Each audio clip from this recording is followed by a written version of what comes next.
అదేంటో big boss అయిపోయాక ఈ ఇమాన్యుయల్‌ని నేను ఎక్కడ రీల్స్‌లో, వీడియోస్‌లో ఎక్కడ చూసినా సరే ఇప్పుడు ఏంటో కానీ ఎక్కడో తెలియని బాధ అయితే వచ్చేస్తుందనమాట. అంటే ఇమాన్యుయల్ ఖచ్చితంగా విన్నర్ అయిపోతాడని ఫిక్స్‌గా ఏమీ లేను నేనైతే నా పర్సనల్ ఒపీనియన్. కాకపోతే ఏంటంటే అంటే నేను వీడియోస్ చేస్తున్నా కాబట్టి ఓటింగ్ చూసినాక తెలుస్తది. ఓకే. కళ్యాణ్ ఫస్ట్‌లో లేదా తనుజ సెకండ్‌లో ఇట్లా ఉన్నారు ఓకే అనుకున్నా. కాకపోతే ఇమాన్యుయల్ అనే వ్యక్తి కనీసం మూడో ప్లేస్ వరకైనా ఉంటాడు అని అనుకున్నా. అంటే ఇక్కడ నేను పవన్‌ని తక్కువ చేసి మాట్లాడలే.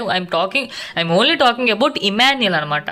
సో పవన్ 4లోకి వెళ్ళిపోవాలనేది నా ఉద్దేశం కాదు. కాకపోతే యాజ్ ఏ ఆడియెంట్గా అంటే పవన్ మూడ్లో ఉండడం ఓకే నేను హ్యాపీయే. ఎందుకంటే ఒక కామనర్ మూడ్లో ఉన్నాడు. 15 లక్షల డబ్బులతో బయటకు వచ్చి నేను చాలా ఆనందపడ్డాను. 3 వీడియోలు చేశాను పవన్ గురించి నేను మంచి డెసిషన్ అని.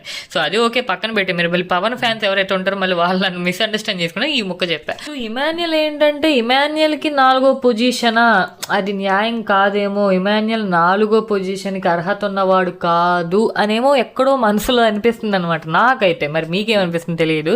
ఎందుకంటే ఫస్ట్ నుంచి ఎంత నవ్వని వ్యక్తి అయినా సరే బిగ్ బాస్ సీజన్ 9 చూసేవాడు ఏదో ఒక పాయింట్లో ఇమాన్యుయల్ కామెడీతో నవ్వించే ఉంటాడు. ఏదో ఒక్క ఎపిసోడ్లో, ఏదో ఒక్క పాయింట్లో, ఏదో ఒక్క క్లిప్లో, ఏదో ఒక్క డైలాగులో అయినా ఇమాన్యుయల్ నవ్వుతో ఎంత నవ్వని వాడినైనా నవ్వించే ఉంటాడు. సో ఒక నవ్వించేవాడు ఒక ఎంటర్టైనర్ విన్నరే అయిపోవాలని నేను అన్నగాని కొంచెం బెటర్ పొజిషన్లో ఉంటే బాగుండు అని అయితే అనిపిస్తుంది. ఇది నా ఒపీనియన్. మరి మీ ఒపీనియన్ ఏంటనేది కామెంట్ చేయండి.